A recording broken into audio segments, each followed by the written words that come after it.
The news broke like a thunderclap across the archipelago. It started as a whisper in the halls of the Department of Energy in Manila, then exploded into headlines. Vast reserves confirmed. Philippines sits on a sea of oil. On November 15, 2025, the Philippines was suddenly a potential energy powerhouse.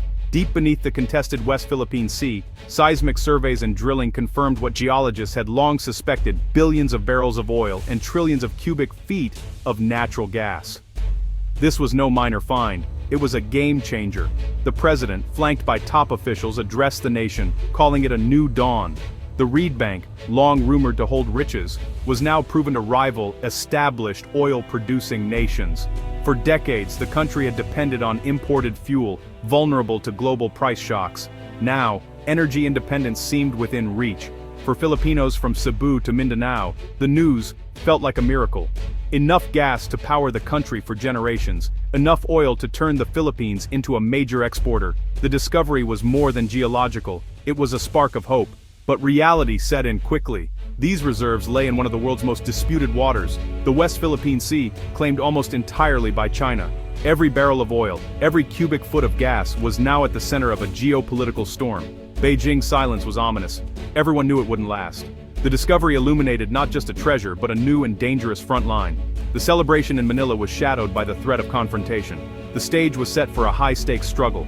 Let's talk numbers, because they change everything. The Department of Energy estimates 11 billion barrels of oil, 190 trillion cubic feet of natural gas. That's enough gas to power the country for a century, dwarfing the soon-depleted Malampaya field.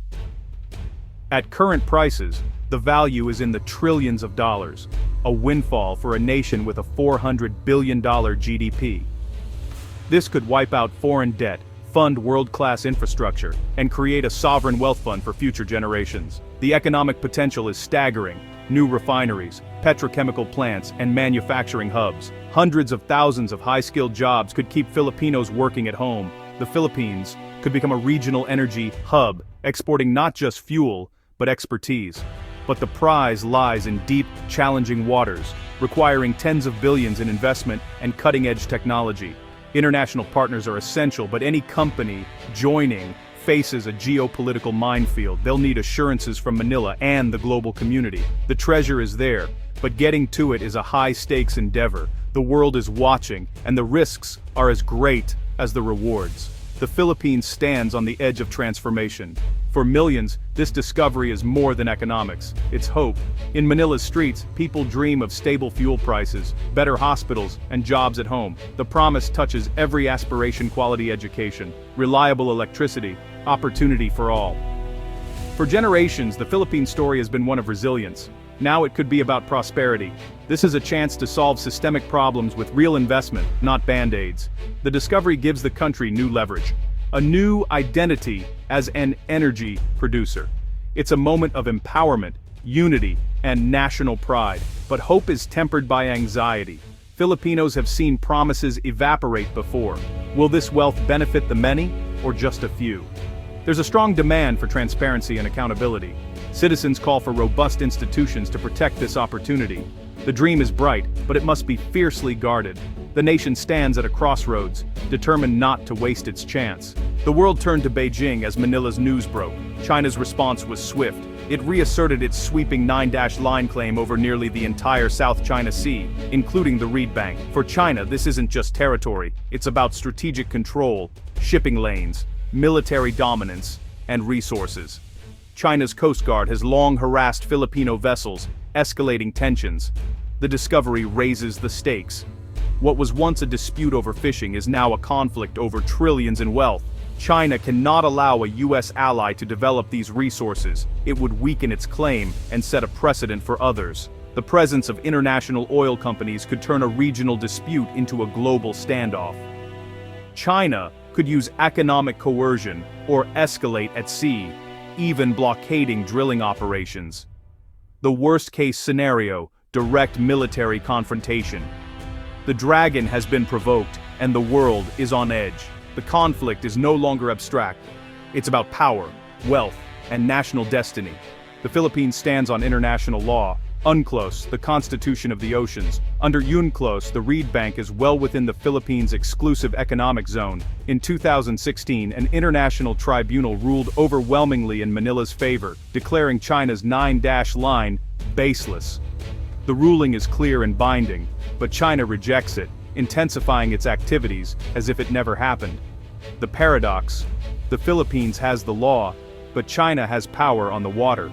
Manila's legal victory is recognized globally, but Beijing controls the disputed areas. This is a battle between law and force. For the Philippines, it's about sovereignty and the principle that law, not might, should govern.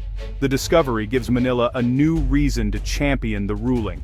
The stakes are now tangible, worth trillions.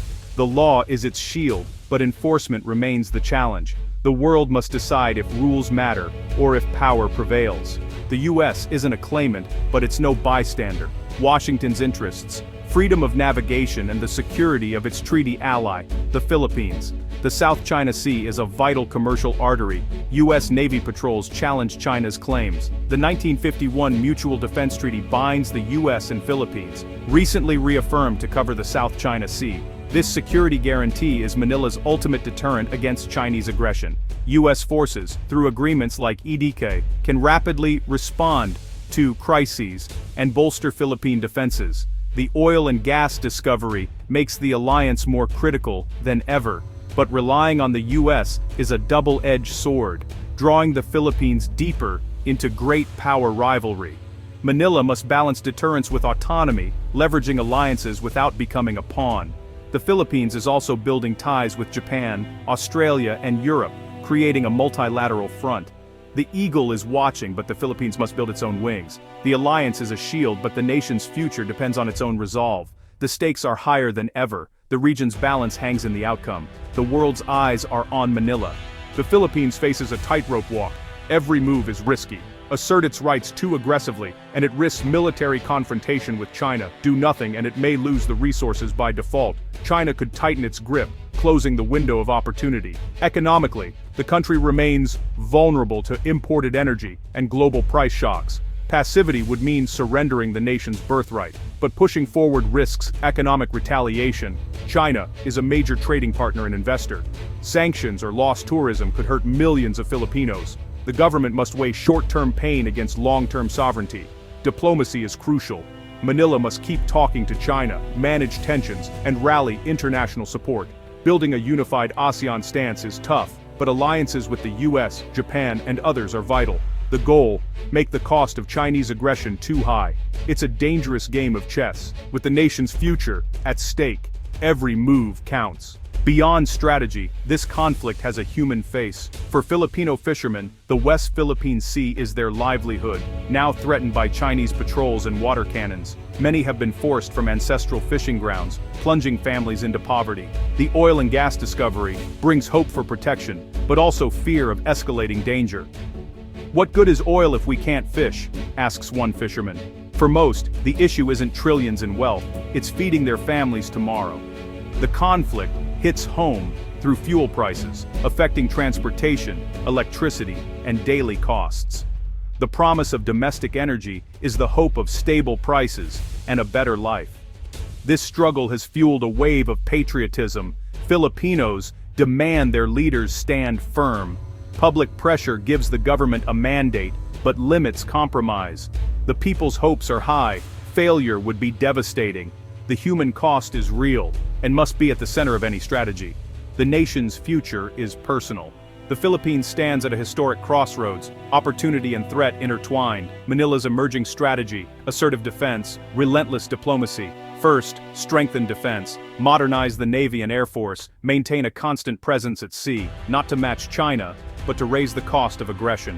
Second, leverage alliances, deepen ties with the US, but also build a coalition with Japan, Australia, and Europe. Make this a global issue, not just Manila versus Beijing. Third, wage a creative diplomatic and legal offensive. Champion the arbitral ruling, expose China's actions, and keep dialogue open. The message: the Philippines will defend its rights, but seeks cooperation based on law. The stakes: national survival, prosperity, and a just international order. The path is perilous, requiring courage, wisdom, and unity. The treasure is within reach, but must be secured with a steady hand. The world is watching. The Filipino people hope this marks the dawn of their nation's greatest chapter.